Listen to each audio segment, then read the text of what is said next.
আসলে কি মানুষ কিন্তু বিপদের জন্য কখনো প্রস্তুত থাকে না। কারণ তারপরে বিপদ আসে পড়ে। কিন্তু ভালো কিছুর জন্য মানুষ প্রস্তুত থাকে, ভালো কিছুর আশা করে। কিন্তু বিপদের জন্য কেউ কখনো প্রস্তুত থাকে না। তো যাই হোক আমাদের সাথে সেই দুর্ঘটনাটাই ঘটছিল।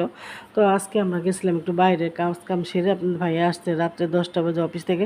তো এক রুগী দেখতে গেছিলাম। তো সেখানে যাওয়ার পথে একটা দুর্ঘটনা ঘটলো। দুর্ঘটনা হলো কি যে আমাদের রিক্সাটা একটা মোচড়ের ভিতরে যাইতে নিছিল। ওরা ঘোরার সময় রিক্সাটা হঠাৎ করে গাথায় পড়ে গেছে। গাথায় পড়ার পরে সামনের অংশটা ভাইঙা গেছে। তো ভাইঙা যাওয়ার পরে আপনার আমি এক পড়ে যেতে নিয়েছিলাম, আপনার ভাই থাবা দিয়ে ধরছে আর রিক্শাওয়ালা ভাইটা ব্যথা পাইছে। তো দুর্ঘটনাটা খুবই ঘটতে পারতো। হ্যালো এভরিওয়ান, আসসালামু আলাইকুম। সবাই কেমন আছেন? আলহামদুলিল্লাহ আমরা ভালো আছি। আশা করি যে যেখানে আছেন ভালো আছেন, সুস্থ আছেন। তো এই তো তো যা বলতেছিলাম আরকি। তো রিক্শাওয়ালা ভাইটা হঠাৎ করে গাথায় পড়ে গেছে রিক্সাটা। তো ভালো একটা দুর্ঘটনা ঘটতে নিয়েছিল। তো যাই হোক আমি ব্যথা পাইনি। যেহেতু আমি নিজের কন্ট্রোল করতে পারিনি, আপনাদের ভাই আমাকে থাপা দিয়ে ধরে ফেলছে। যার কারণে আমি আর পড়তে পারিনি। পড়লে হয়তো আমার বুকটাই ভেঙে যেত বা যেকোনো একটা দুর্ঘটনা ঘটতেই পারতো আজকে। তো আলহামদুলিল্লাহ আল্লাহর কাছে লাখ, লাখ শুকরিয়া যে কোনো বিপদ ঘটে নাই। যাই ভালোইভাবে বাসায় আসছি। তো আসার পর তো খুব খারাপ লাগছে। তো এই তো দেখেন আমাদের এখানে ইয়ামিন আলিফ তো অনেক দিন যাবত ওরা স্পাইডারম্যান ড্রেস করে। তো আর আম্মু দুজনকে দুটো অনলাইনে অর্ডার দিয়েছিল, সেই ড্রেস দুটো আসছে। তো এখন দুজনে পরে খুবই খুশি। তো আসলে কি বাচ্চারা ছোটোখাটো জিনিসই কিন্তু অনেক খুশি হয়। তো সারাক্ষণ তো স্পাইডারম্যান দেখে, যার কারণে ওগুলোর প্রতি বাচ্চারা কিন্তু থাকে বেশি। তো স্পাইডারম্যান দেখলাম খুব খুশি। তো ভালোই লাগলো। তো এখানে রান্না বাড়া করতেছি। তো রান্না বাড়া শেষ করে রান্নাবান্না শেষ করতেছি এখন। তো এখানে রান্না করছি মুগ ডাল দিয়ে, রুই মাছের মাথা দিয়ে। তো এই রান্না করব আর হলো কাঁকরোল ভাজবো আজকে। তো তরকারিটা কিন্তু দেখতে কালারটা খুবই সুন্দর হয়েছিল, কিন্তু দেখতে খুবই সুন্দর হয়েছে। তো আসলে দেখতে যেরকম হয়েছে খেতেও কিন্তু ওরকমই লাগছিল। তো যাই হোক, তো এখন ভাজি আর আজকে ভাজবো কাঁকরোল ভাজবো। তো আজকে বেশি কিছু রান্না করব না। তো শর্টকাট যেহেতু একটু বাইরে যাব। তো এই তো বড় বড় কাঁকরোল আনছে আপনাদের ভাইয়া। তো উনি বড় বড় কাঁকরোল আনলে আমি আবার কিন্তু কাঁকরোল একটু অন্যরকম খাওয়ার চেষ্টা করি। কারণ বড় কাঁকরোল আমি বেশিরভাগ ভাইজেই খাই। তো এইভাবে আমি প্রায় সময় খাই। এখানে ছিল মুরগির মাংস। তো এই মাংসটা এই আমার ডিপে ছিল।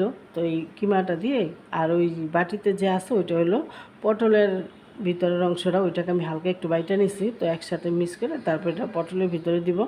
তো এখানে সব ধরনের রুটিন মশলা আছে, সব কিছু মাখাই নিয়ে আমি কিমাটা সহ মাখাই নিব। তো দিতে হবে একটু কর্নফ্লাওয়ারটা বেশি করে দিলে কি জিনিসটা সুন্দর মচমচা হবে, যার কারণে।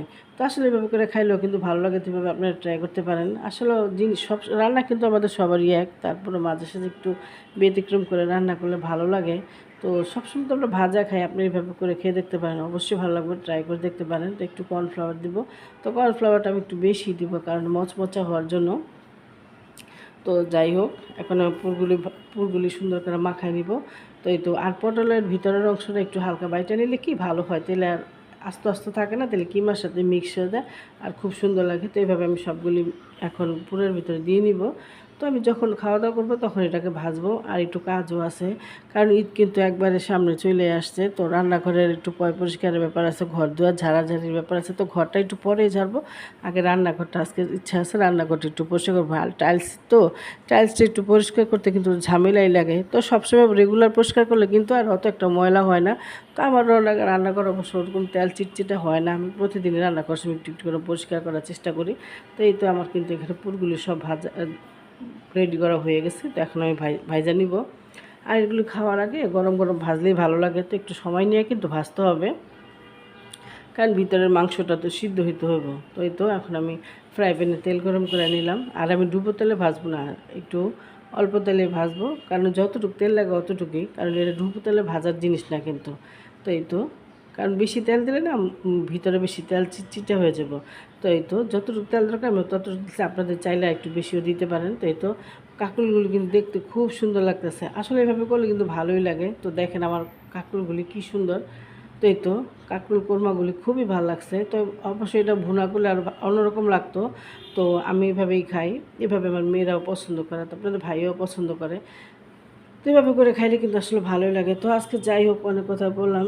তো একটা কথা বলি ছোট্ট করে, তো প্লিজ ভিডিওটা দেখা গেলে ছোট্ট একটা লাইক একটা কমেন্ট করবে। তো একটা কমেন্ট করলে কিন্তু ভিডিও করার আমাদের কাজ করার একটু আগ্রহ বাড়ে। তো তোমাদের কাছে অনেক অনেক যারা আমার চ্যানেলটা সাবস্ক্রাইব করছো তাদের তো অনেক অনেক ধন্যবাদ, যারা না করছো তারা প্লিজ আমার চ্যানেলটা সাবস্ক্রাইব করে দিবা। তো এই তো এখন আমার কাকুল কিন্তু উল্টে পাল্টে ভাইজা নিছি, তো এখন খাওয়ার সময় হয়ে গেছে, প্রায় রাত্রে বেজে গেছে 11টা 11:30। আর গ্যাস তো থাকেই না, গ্যাসের কথা বলে লাভ নেই, গ্যাস আসছেই 9টা বাজে। তো রান্না করতে করতে প্রায় 10:30 11টা বেজে গেছে। তো আজকের দিনটা খুবই একটা বিপদের ভিতরে গেল, যা আল্লাহ পাক এই হজের মাসের এই 10 দিন খুব গুরুত্বপূর্ণ দিন। তো আল্লাহ পাক হয়তো এই হজের মাসের এই উসিলে মনে হয়তো আল্লাহ আজকে বাঁচায় রাখছে, না হলে হয়তো ঘরে আজকে বিপদ, বাসা হয়তো একটা অনেক বড় একটা বিপদ হতে পারতো, অনেক দুর্ঘটনা ঘটতে পারতো। তো যাই হোক, আল্লাহ পাকের অশেষ রহমত, আল্লাহ যদি হায়াত রাখে কেউ কোনোদিন মারতে পারে না, এটাই সত্য কথা। তো আসলে এভাবে অ্যাক্সিডেন্ট কিন্তু প্রতিদিনই আমাদের হইতেছে, যে অনেক হাজার হাজার মানুষ মারাও যেতেছে, যে আল্লাহ পাক কখন যে কার কী হয় কেউ বলতে পারে না। তো এত খারাপ লাগছে, আমি সারা রাত আর ঘুমাইতে পারি নাই, যে বিপদ কাকে বলে। আসলে মাঝে মধ্যে বিপদের সম্মুখীন না হলে বোঝা যায় না যে মানুষের জীবন কত কঠিন। ঘরে বসে আসলে কিছু বোঝা যায় না যে আমাদের পুরুষরা বা যারা চাকরি করে, যারা বাইরে কাজ করে, তারা কত কষ্ট করে টাকা ইনকাম করে, আর আমরা তো আল্লাহর রহমতে ঘরেই থাকি, যে নামাজ কালাম পড়ি রান্না বাড়া করি, এই তো। তো আজকে ভিডিও এখানে শেষ করলাম, তোমরা সবাই ভালো থাকো, সুস্থ থাকবো, আল্লাহ হাফেজ।